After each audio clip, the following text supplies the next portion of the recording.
আজ তোমাদেরকে আমি গাঁটি কচু দিয়ে চিংড়ি মাছ রান্না করা শেখাবো। অবশ্য তোমরা সবাই জানো, তবু একবার দেখে নাও এটা বানাতে আমার কি কি লাগলো। আমি আলু আর গাঁটি কচুকে একটু ডোম ডোম করে কেটে নিয়েছি। খুব ছোট করে কাটবো না, একটু মিডিয়াম সাইজ করে কেটে এটাকে আমি 10-15 মিনিটের জন্য একটু সেদ্ধ করে নেব।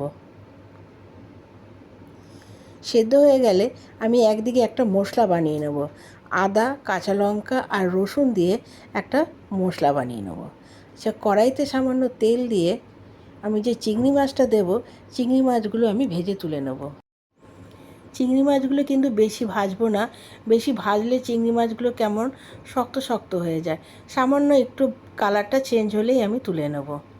এবার সেই কড়াইতে বেশ খানিকটা তেল দিয়ে তার মধ্যে আমি প্রথমেই দিয়ে দেবো কিছুটা জিরে, সাদা জিরে, দুটো তেজপাতা।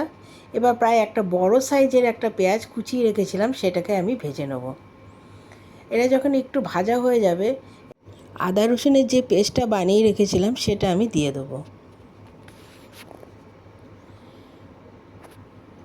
আদা রসুনের পেস্টটা দিয়ে দেওয়ার পরে একটা বড় সাইজের টমেটো আমি কুচিয়ে রেখেছিলাম, সেটাও এর মধ্যে অ্যাড করে দেবো।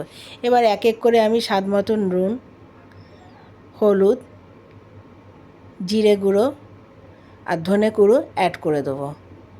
এবার সমস্ত মশলাটাকে একটু ভালো মতন কষিয়ে নিতে হবে।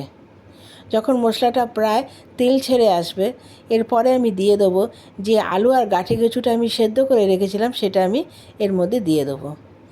এই রান্নাটা করতে কিন্তু বেশি সময় লাগবে না, কারণ আগে থেকেই কিন্তু এটা আমার সেদ্ধ করা ছিল। এবার সমস্ত জিনিসকে আমি ভালো মতন মাখিয়ে একটু কষিয়ে নেব।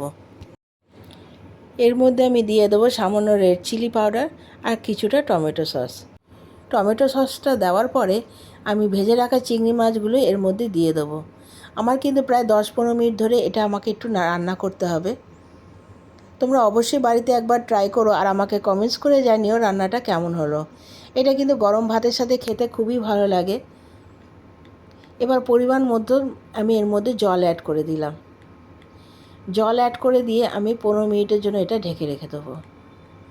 রান্নাটা কিন্তু আমার প্রায় হয়ে এসছে। নামানোর আগে আমি সামান্য ঘি অ্যাড করে দিলাম। আমার রান্নাটা যদি তোমাদের ভালো লাগে তাহলে অবশ্যই একটু লাইক, কমেন্টস আর শেয়ার করে দিও। আর আমার চ্যানেলটা সাবস্ক্রাইব করে দেওয়ার অনুরোধ রইল তোমাদের কাছে। আমি আবার একটা নতুন রেসিপি নিয়ে তোমাদের কাছে হাজির হব। আমার রেসিপি যদি তোমাদের ভালো লেগে থাকে তাহলে অবশ্যই আমাকে কমেন্টস করে জানাবে।